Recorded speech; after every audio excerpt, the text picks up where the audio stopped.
मा विद्विषावहै।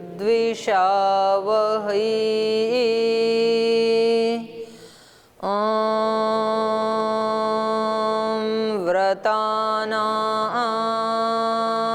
व्रतपते व्रतं चरिष्यामि तच्छकेयं तन्मे राध्यताम्। इदमहमनृतात् सत्यमुपैमि। ॐ शान्ति शान्ति शान्तिः। तो कल हम पढ़ रहे थे कि सगर पुत्र जैसे ही पृथ्वी का खनन करने लगे तो सभी प्राणी और सभी देवता भी और पृथ्वी भी सब त्राही त्राही करने लगे, क्योंकि वो एकदम पूरे पराक्रम के साथ और अपने वज्र जैसे शरीरों के साथ पृथ्वी को तहस नहस किए दे रहे थे। तो उन्होंने जाके ब्रह्मा जी से निवेदन किया, देवताओं ने, कि आप ही कुछ रक्षा करें, सारी सृष्टि खतरे में आ गई है, सारी पृथ्वी संकट में आ गई है। तो उन्होंने बताया कि ये जो हो रहा है ये सबको नष्ट होना ही होता है, तो ऐसी कुछ ऐसा अनहोना नहीं है। पृथ्वी बनी है तो एक दिन उसको नष्ट भी होना ही है। और जो सगर पुत्र हैं वो कितने भी बलवान क्यों ना हो, उनको भी एक दिन नष्ट होना ही है। तो कई बार जो है घटनाक्रम कुछ ना कुछ तो निमित्त बनेगा ही। तो जिस व्यक्ति का भी शरीर आदि का नाश होना होता है या किसी भी वस्तु का नाश होना होता है, तो फिर बाद में व्यक्ति कहता है ऐसा होता तो ऐसा हो जाता। मतलब वो कुछ बहाने लग जाते हैं कि ऐसा यदि नहीं होता तो उनकी मृत्यु नहीं होती, यदि डॉक्टर समय पे मिल जाता तो शायद वो बच जाते। ऐसे कुछ ना कुछ तो लगता ही है।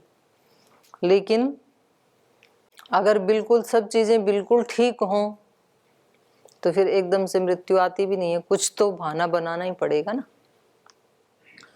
तो इन्होंने कहा कि आप चिंता ना करो, सब ठीक ही होगा। ये हम पढ़ रहे हैं आज। तो पिछले पाठ से आपका कोई प्रश्न है तो पूछ सकते हैं जी। ओम दीदी प्रणाम। हम कहते कि हम अपने भाग्य बदल सकते हैं और फिर ये भी कह रहे हैं कि जो होना है तो वो तो होगा ही, तो फिर ये तो विरोध लग रहा है ना एक दूसरे के बातें। लेकिन सृष्टि के नियमों को तो नहीं बदल सकते हो आप बहुत कुछ बदल सकते हो, पर ये तो नहीं कह सकते हो आप कि हमारे शरीर अमर हो सकते हैं। अमर शरीर तो नहीं हो सकते अमर, क्योंकि तो मरण धर्मा है।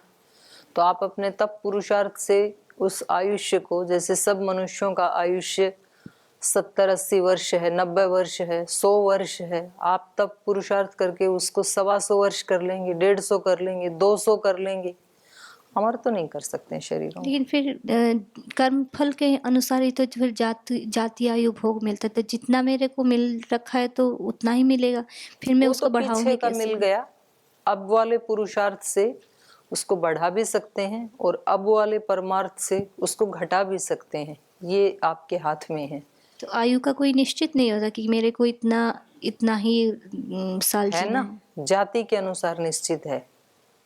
मनुष्य जाति है तो उसकी औसत आयु आपको मिल गई। अब उस औसत आयु में आप 10-20 वर्ष कम कर सकते हैं, 10-20 वर्ष बढ़ा सकते हैं। तब तो निश्चित नहीं हुआ ना दीदी। जाति के दृष्टि से तो निश्चित हो गया। जैसे कुत्ता जाति में अलग आयु मिलेगी, सर्प जाति में अलग मिलेगी, कछुआ जाति में अलग मिलेगी। कछुआ की आयु 400 वर्ष तक होती है, मच्छर की 400 वर्ष नहीं होती है, नहीं हो सकती है। तो इस तरह से वो निश्चित है इस रूप में। अब पुरुषार्थ से आप ये नहीं कर सकते हैं कि चांद तारे पृथ्वी ये सब कभी भी नष्ट नहीं होंगे, ऐसा नहीं है। क्योंकि ये तो सृष्टि का ही नियम है ना कि जो भी उत्पन्न होने वाली चीज है वो सब अनित्य है, तो कभी ना कभी तो उसका नाश होगा ही। अब हमारे घर में जो हम कुछ बर्तन लाते हैं, कुछ शो पीस लाते हैं, कुछ कोई ऐसी चीजें लाते हैं, अब संभाल के रखते हैं तो वो पीढ़ी दर पीढ़ी चलती रहती हैं, और तोड़ें तो 2 दिन में टूट सकती हैं, पर कितना भी पीढ़ी दर पीढ़ी चले एक दिन तो नाश होगा, क्योंकि वो अनित्य है। वो तो इस रूप में उसको चेंज नहीं कर सकते। बाकी इस रूप में तो चेंज कर सकते ही हैं कि आप 2-3 पीढ़ी तक चला सकते हैं उसको, 10 पीढ़ी तक चला सकते हैं। और कोई व्यक्ति जागरूक नहीं है तो इसी जन्म में उसको नष्ट कर सकता है। ऐसे ही शरीर की जो शक्तियां हैं, अब कोई जागरूक है तो उससे कई तरह का अनंत उससे लाभ उठा सकता है। अब अपने सामने ही उदाहरण है ना हमारे गुरुजनों का। स्वामी जी के पास भी तो वही शरीर है, वही इंद्रियां हैं, वही हाथ पैर, वही खाना, वही दुनिया, वही धरती, वही आकाश, वही वायु। तो उस आत्मा ने उसी शरीर को प्राप्त करके, उन्हीं इंद्रियों को प्राप्त करके कितना अपनी शक्तियों को बढ़ाया। और एक व्यक्ति ऐसा है कि उसने उसी शरीर को पाके, उन्हीं इंद्रियों को प्राप्त करके और इतना अपने जीवन को दुखों से भर लिया है कि उसको एक पल चैन नहीं है। और कितने ही और लोगों को उसने इतना दुख दे दिया है कि उसका नाम सुन करके भी दूसरे लोग घृणा करने लगते हैं। तो ये सदुपयोग दुरुपयोग की तो बात है। एक व्यक्ति अपने साधन का इतना सदुपयोग कर सकता है, एक व्यक्ति अपने साधन का सामान्य प्रयोग कर सकता है, एक व्यक्ति उसका नितांत दुरुपयोग कर सकता है। तो इस रूप में अब हमारा भाग्य और पुरुषार्थ ये दोनों अलग हो जाते हैं फिर। तो भाग्य को नहीं टाला जा सकता, जो चीजें होनी है वो होंगी ही, ये भी बिल्कुल सत्य है। और अपने तप पुरुषार्थ से सब बदला जा सकता है, ये भी बिल्कुल सत्य है, पर उसकी सीमा तो है। तप पुरुषार्थ से अनित्य वस्तुओं को नित्य नहीं बनाया जा सकता है। बहुत कुछ तो बदला जा सकता है, पर इस रूप में जो सार्वभौमिक सत्य हैं उनको नहीं बदला जा सकता है तप और पुरुषार्थ से भी। ओम दीदी जी, जैसे कल हमने आपसे पूछा था तो उस पर हम चिंतन कर रहे थे कि अगर कुछ अच्छा हो तो उस पर चिंतन करें, इसलिए कि हम अपने चेतना स्तर को ऊंचा रख पाएं और अपने आप को मोटिवेट रख पाएं। तो इसमें हमको एक रिस्क लगा, इसमें हम अपने अहंकार का पोषण भी तो हो सकता है ऐसा सोचने से। हाँ, हो सकता है, बिल्कुल हो सकता है। तो चांस है उसमें, तो जागरूक ही रहना पड़ेगा व्यक्ति को, उससे भी तो बचना पड़ेगा जी। हाँ जी। हमने कहीं पढ़ा था कि अपनी आध्यात्मिक शक्तियों को पूर्ण रूप से विकसित करना चाहिए। तो आध्यात्मिक शक्तियों यहाँ क्या मतलब आध्यात्मिक शक्तियों का? आध्यात्मिक शक्तियां हैं करुणा, मुदिता, प्रेम, ये जो भावनाएं हैं, सेवा, पवित्रता, सत्य, ये सब आध्यात्मिक शक्तियां हैं। मतलब जो भी शुभ वर्ग है ना, जिसको शुभ कहा जाता है, भद्र कहा जाता है। भद्र शब्द भदी धातु से बनता है ना, भदी कल्याणी सुखे च। तो भद्र वो होता है जो कल्याणकारी भी हो और सुखदायी भी हो। तो जो कुछ भी हमारे जीवन में कल्याणकारी भी और सुखदायी भी है वो सब आध्यात्मिक है। कई बार क्या होता है, चीजें सुखदायी हैं, कल्याणकारी नहीं है, तो उसको फिर भद्र नहीं कहा जाएगा। देखने में सुख देती हैं, कुछ ऐसे आहार हैं जो व्यक्ति को खाने में तो अच्छे लगते हैं लेकिन कल्याणकारी नहीं है उसके लिए। उसका फेफड़ा गल जाएगा, उसका लीवर बैठ जाएगा, उसकी आंतें कमजोर हो जाएंगी। खाने में अच्छा लगता है लेकिन, तो उसको भद्र नहीं कहेंगे फिर। और कुछ ऐसे आहार हैं चटपटे हैं, कुछ ऐसे हैं शराब मांसाहार आदि हैं, तो ये इनको भद्र नहीं कह सकते हैं। और कुछ ऐसे हैं कि जो भद्र तो नहीं लग रहे हैं पर कल्याणकारी तो होते हैं।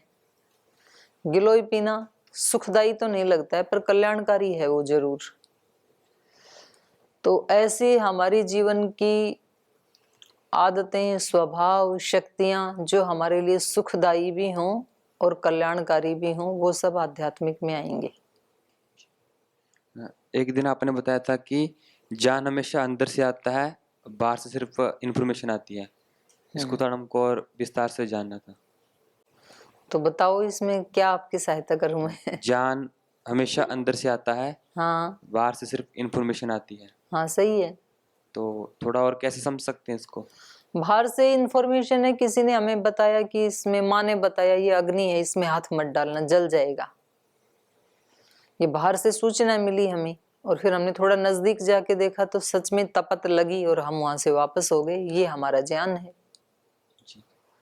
जैसा हमने सुना था, कहीं शास्त्र से सुना, माता पिता से सुना, किसी अध्यापक से सुना, किसी मित्र से सुना, क्योंकि हम तो जब आए थे तो कुछ भी नहीं जानते थे इस सृष्टि के बारे में, इस दुनिया के बारे में। तो जो भी हमारे पास आज जिसको हम ज्ञान कह रहे हैं वो हमने सुना ही है ना, और वैसा सुन के हमने उसको वैसा ही पाया जैसा उन्होंने बताया। किसी ने हमें बताया कि नीम कड़वा होता है, और हमने उसको 15-20 साल तक भी खा के नहीं देखा, बस ऐसे मान लिया कि कड़वा होता है। और फिर किसी दिन हमने 2-4 पत्ते खा के देखे तो हमें ज्ञान हो गया। उससे पहले जो ज्ञान था वो शाब्दिक ज्ञान था।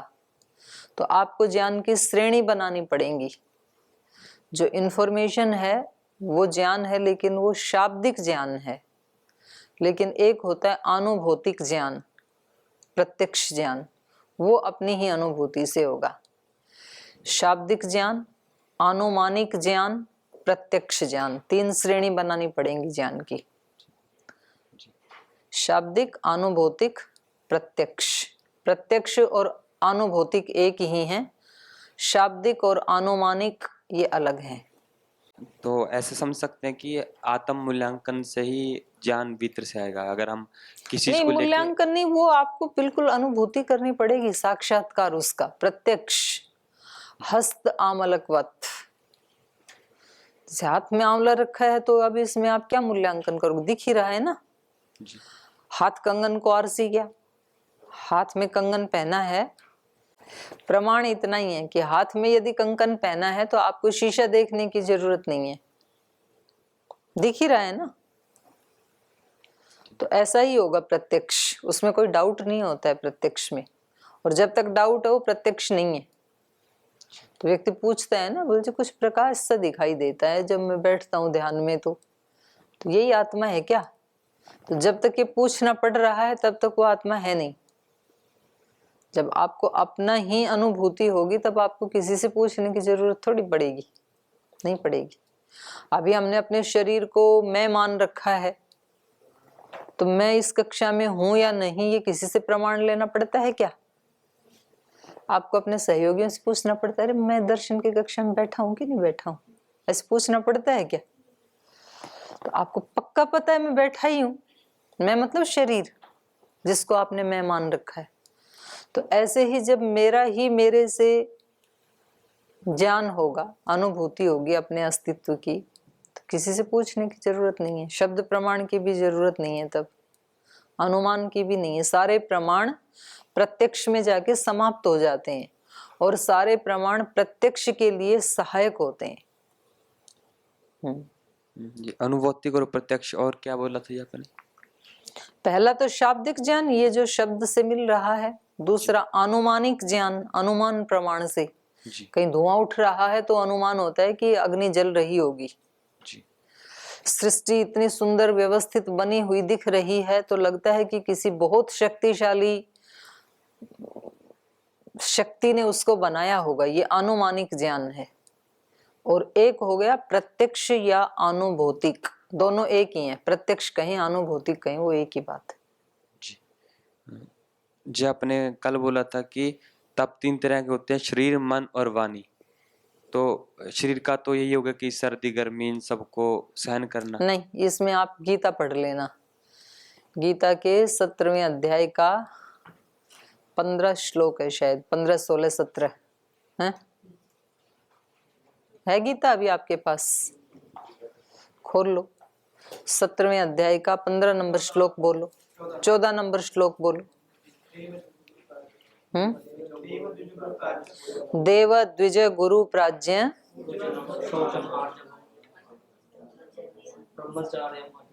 ब्रह्मचर्यम अहिंसा च शारीरम तप उच्यते। ये है शरीर का तप।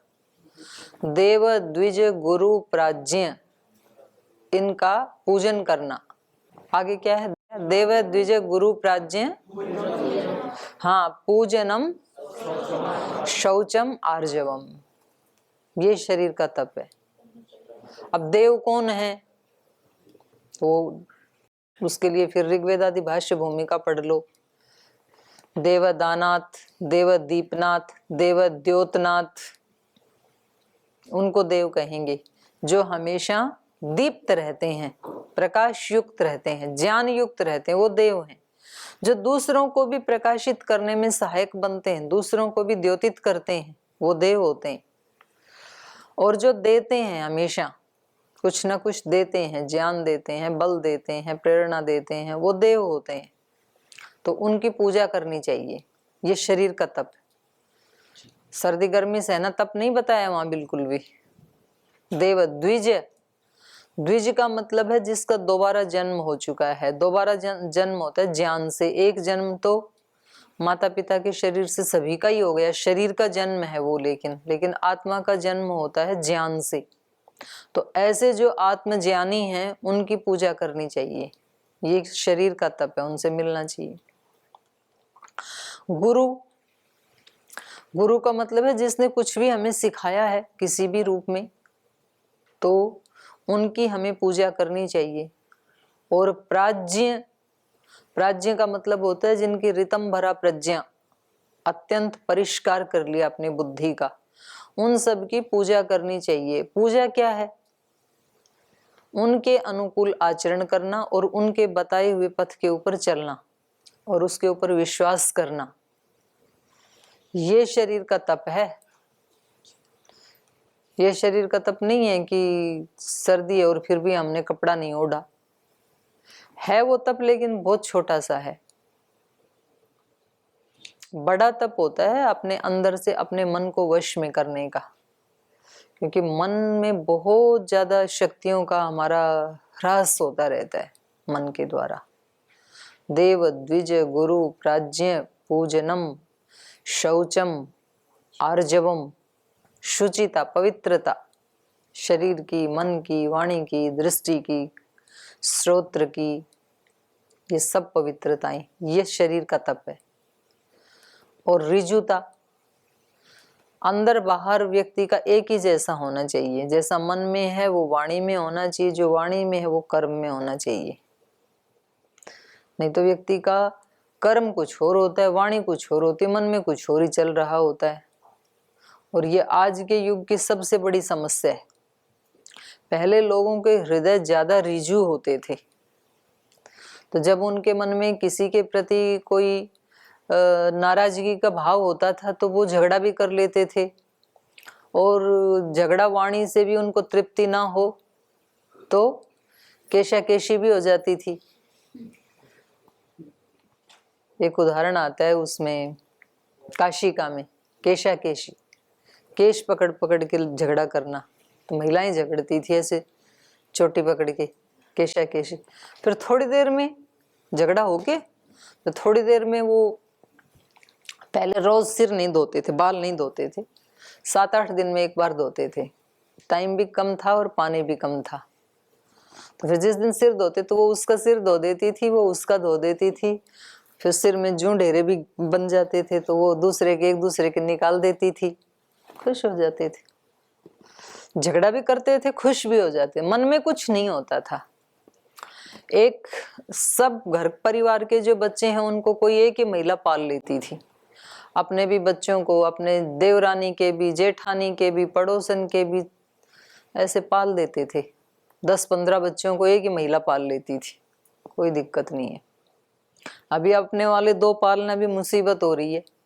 बहुत बड़ी समस्या है ये आज के युग की। पेरेंटिंग, जो आजकल की लड़कियां हैं उनमें उतना ना तो साहस है, ना इतना इमोशनल पावर है। मतलब बहुत इरिटेट हो जाती हैं। छोटे छोटे बच्चे उनके पास छोड़ दें और दूसरा कोई ना संभाले।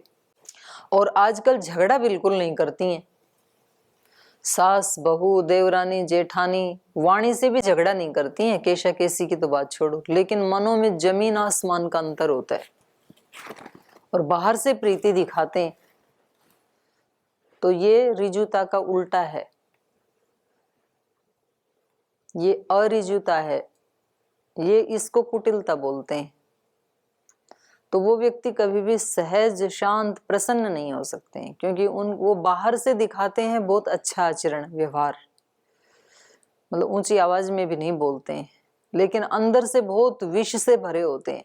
वो अच्छा नहीं है, अध्यात्म के लिए तो बिल्कुल ही अच्छा नहीं है, और लोक के लिए भी अच्छा नहीं है। वो ना व्यक्ति को खुद को सुख देता है, ये जो एक दिखावापन का भाव है, और ना दूसरे को सुख देता है, क्योंकि दूसरे के पास कितना भी हम छिपा लें, लेकिन वो भावनाएं तो टच होती ही हैं। जो हम किसी के लिए भावनाएं करते हैं, जो सोचते हैं, तो वो उस व्यक्ति तक तो पहुंचता है वो मैसेज। तो कई बार व्यक्ति को समझ में नहीं आता कि क्या कारण है, इस व्यक्ति ने मेरे प्रति कोई भूल तो नहीं की, लेकिन क्या कारण है, इसके पास बैठना अच्छा ही नहीं लगता है बिल्कुल भी। और किसी किसी व्यक्ति को ऐसे लगता है कि पता नहीं इन्होंने कभी हमारे को कोई ऐसी प्रीति तो की नहीं, कोई वस्तु भी दी नहीं, कभी कोई ऐसा अच्छा शब्द भी बोला नहीं हमारे लिए, लेकिन फिर भी पता नहीं इसके पास ही जाने को मन करता है। तो कहीं ना कहीं फिर वो भावनाओं का ही खेल है। तो यहाँ शारीरिक तप के लिए ऋजुता भी एक साधन बताया। व्यक्ति को ऋजु बनना चाहिए। ऋजु वही है जैसा अपने मन में आया, जैसे अर्जुन ऋजु हैं, अर्जुन शब्द बनता भी ऋजु धातु से ही है। तो वो बहुत सरल थे, जो उनके मन में आता है अपने गुरु को बता देते हैं। और जो सरल व्यक्ति होते हैं वो अध्यात्म के नजदीक होते हैं, और जो अपना जटिल हृदय बना लेते हैं, जटिल और कुटिल, वो काफी दूर हो जाते हैं। उनको बड़ी मेहनत करनी पड़ेगी, करनी तो पड़ेगी। तो यहाँ पर बताया 14, 15, 16 नंबर जो श्लोक हैं उनमें तीनों में बताया है। शरीर का तप, वाणी का तप, मन का तप, फिर शरीर के तप में भी 3 तप, सात्विक, राजसिक, तामसिक। आप उसी काम को यदि बुरे भाव से कर रहे हैं, किसी कामना को लेकर के कर रहे हैं, तो वो राजसिक हो जाएगा। जैसे आप यज्ञ कर रहे हैं, देखने में तो बहुत शुभ कर्म है, लेकिन किसी कामना को लेकर के कर रहे हैं आप कि इससे मेरा ये लाभ हो जाए, तो वो राजसिक है आपका। तप तो है वो राजसिक है, लेकिन और उसी को आप किसी को सताने के लिए कर रहे हैं कि इस यज्ञ को करके मैं शक्ति प्राप्त करूंगा और उसको पराजित कर दूंगा, या उसका धन हरण कर लूंगा, या जो भी, तो ये तामसिक है। फिर जैसे रावण का पुत्र कर रहा था, इंद्रजीत कर रहा था, गुफा में बैठ के यज्ञ तो कर रहा था, लेकिन लक्ष्मण को मारने के लिए कर रहा था, तो तामसिक यज्ञ। और हमें यज्ञ करना ही चाहिए, सारी सृष्टि यज्ञ कर रही है। इस भावना से युक्त होकर के जो यज्ञ किया जाता है वो सात्विक होता है। हमारा कर्तव्य है, ये कौन सा एहसान है किसी के ऊपर। माता पिता अपने बच्चों का पालन कर रहे हैं तो करना ही चाहिए। माता पिता बने इसलिए हैं, होते इसलिए हैं। ऐसा समझ के जो माँ बाप अपने कर्तव्य का पालन करते हैं वो सात्विक तप है जी। एक और था जी, जो शरीर में 7वीं धातु होती है, सप्त धातु, सप्त धातु, तो उसमें आत्मा होती है क्या धातु में? जी नहीं। तो उसको जड़ तत्व तो नहीं मान सकते ना? जड़ तो शरीर को भी नहीं मान सकते, शरीर जड़ है, फिर भी इसमें चेतनता है ना, तो चेतन के सानिध्य से है।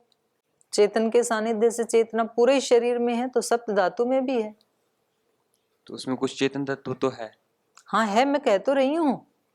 तो आत्मा के अलावा फिर और चेतन तत्व क्या हो सकता है? आत्मा के कारण ही चेतनता है उसमें जी। आत्मा की ही चेतना है उसमें। उसको चेतन से अलग करेंगे तो उसमें चेतना नहीं रहेगी जी।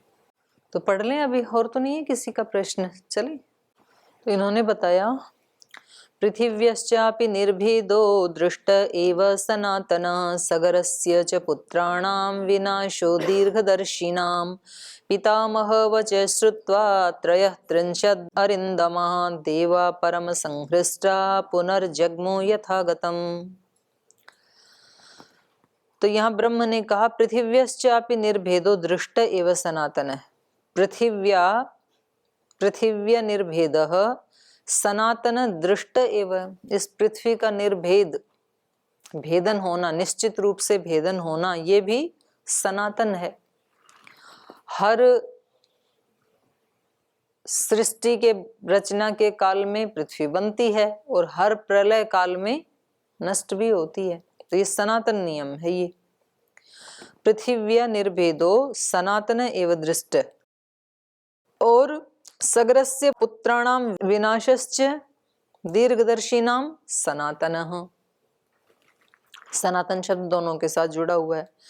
दीर्घदर्शिनाम सगरस्य पुत्राणाम, दीर्घदर्शी जो सगर के पुत्र हैं उनका विनाश भी सनातन है, सुनिश्चित है, क्योंकि जो भी उत्पन्न हुआ है उसको नष्ट होना ही है। तो इसमें शोक की इतनी ज्यादा भी क्या बात है, क्योंकि देवता ज्यादा ही घबरा गए ना।